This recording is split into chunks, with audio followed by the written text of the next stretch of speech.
Hoy, buntis ka ha. Dapat sa'yo nakatenga lang sa bahay. Walang ginagawa. Still, ganun. Hoy, ginagawa ko to para kay Omar.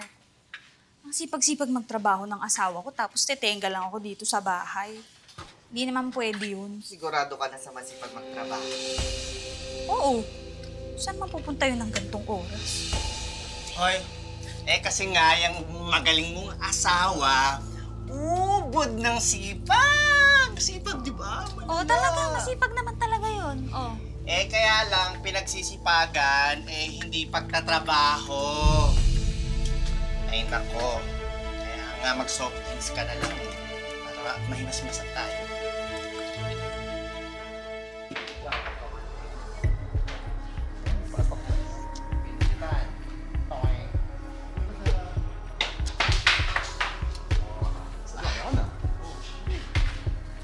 Masyadong galingan. Baka lalo. Ikaw mag-alala, okay lang mauli ka. Sasaluhin kita. Ano dyan? Ganun lang naman sa akin, di ba? Ginagantihan lang kita.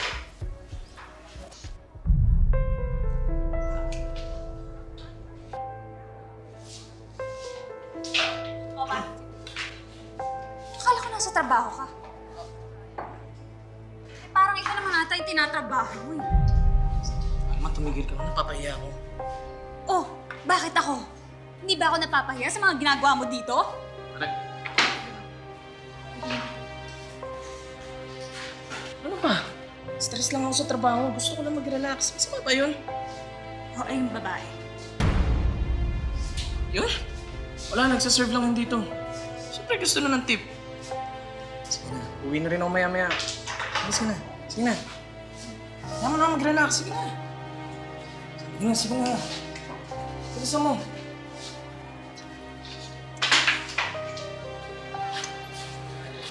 Oh, ako na pare. Sige. Utok muna!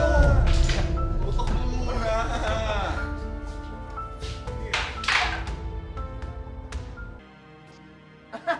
Tagay ba, tagay? Toto! Oo! Talaga! Ha? Ay, ako ba? Ay, kaya ko yan!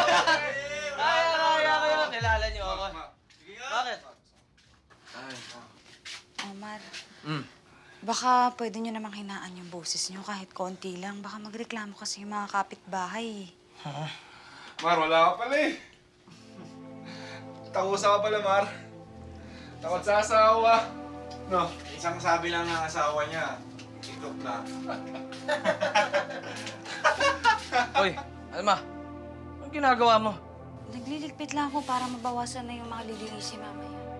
Bastos ka pala eh. Parang pinapalayas mo yung mga kaibigan ko ah. Hindi. Nililinis ko lang yung paligid nyo. Pumasok ka na doon at binabasag mo lang yung trip ko. Pumasok ka na. Ano? Sumpang ano? Ano nangyayari sa'yo? Ikaw bad trip ka talaga eh, no? Ha? Ano? Pinapahiya mo sa mga kaibigan ko, ha? Papahiya din naman ako. Wala akong pakialam! Ha? Pumasok ka na doon! Pumasok ka na! Ibang klase ka talaga, pare. Klase ka talaga. Pinapasag trip eh. Ako pa ba? Parang din, ha? Besh, nakainom lang yung asawa mo. Epekto lang yun ng alak. Ikaw naman kasi, ba't ka nang aaway ng lasing? Siguro nga napahiya lang din talaga siya. Besh, ang ayoko lang naman kasi yung lagi siya naglalasing. Ako naman kasi, bigyan mo rin siya ng chance na mag-relax. Ang swerte mo nga, dito siya nag-iinom sa bahay niyo. Siya, parang late na yata ako. Wala na ako, salamat sa coffee. Sige. Uy, teka. Ikaw, makikipag-date ka. Butas yan damit mo. Saan? Dito?